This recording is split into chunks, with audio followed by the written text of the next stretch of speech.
Hi authors, my name is Jennifer Cart and I'm here to help you build more realistic characters with psychology. As both a marriage and family counselor and a former high school AP psychology teacher, I have insider information that can help you write better stories and more relatable characters. Today, I want to talk about creating a profile for your characters. Writing characters, it can be fun, but there are some important factors to consider when writing them. You want to write characters that are relatable, meaning your characters and your readers, they connect in some way. You want them to be real enough that your reader can almost live vicariously through your character, which means your characters need to be convincing. And the best way to make this happen is to make sure you, as the writer, know your characters inside and out. In order to breathe life into your character, one idea is to create a psychological profile of your character. Get to know him or her for the first time. I've heard that there are two types of writers. You have plotters and you have pantsers. I personally am not a plotter when it comes to writing. The story and its characters are like a seed that's just planted in my mind and they come to life as I write. If that's you, this exercise of profiling your characters might seem like a chore or an unnecessary step because it will feel like an interruption to your process. Trust me, I get it. There's nothing worse than the creative flow being interrupted by what feels like a menial task. I also know, however, that there are days where writing a story, it just doesn't happen. So use those days to invest in tasks like the one I'm about to describe. To create a useful profile that you might need to reference multiple times as you write, start with the basics about your character: name, age, occupation, ethnicity, education, etc. Then come up with a physical description of your character. It might sound crazy to write it down, but trust me, there's nothing worse than writing a character with brown hair up until chapter 12, then accidentally giving him blonde hair in chapter 15. Just think of it as making room in your brain for more storyline by not having to remember the details because you already wrote it down. Once you've gotten the simple basics out of the way and on paper, start taking a deeper dive into who your character is below the surface. Give them a past. What happened to them and how did it impact them? Do they have a family? What's the dynamic there? What do others think about them, their coworkers, extended relatives?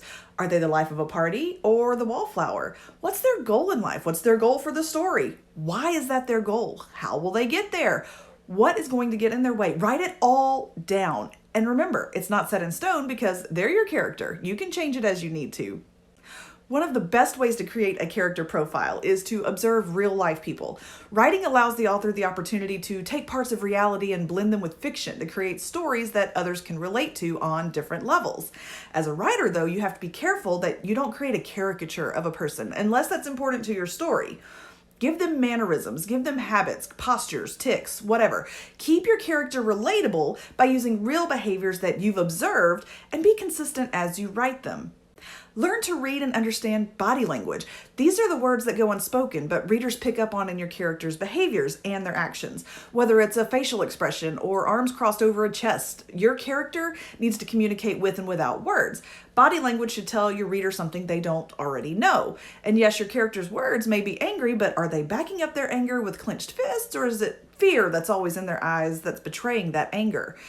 And however they communicate, again, be consistent. If they have a habit on page 7, unless they're trying to kick that habit, it should still exist on page 107. So give your character a distinct personality. Yes, if your character is human, then they will experience life like the rest of us. But our world is made up of unique individuals, which is what makes life interesting, right? If your writing is based in human reality, you need to build a world that is recognizable, full of people who are also relatable on some level. Even if your character is a sociopathic killer, they need to have some emotion or trait that the reader can connect with, even if it's something that draws empathy from the reader, if nothing else. One of my previous videos talks about creating a personality for your character, so be sure to scroll back through and watch it. The most important thing I want to iterate is that you need to be consistent. Writing these things down will help make that happen, but also make it a goal to make your characters your most intimate relationships while you're writing. The better you know them, the more alive they will become as you write them.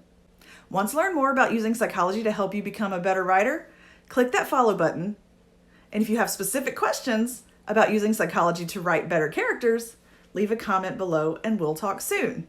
You can also head over to my website, link in bio, and find other resources for authors that will help you become a better writer.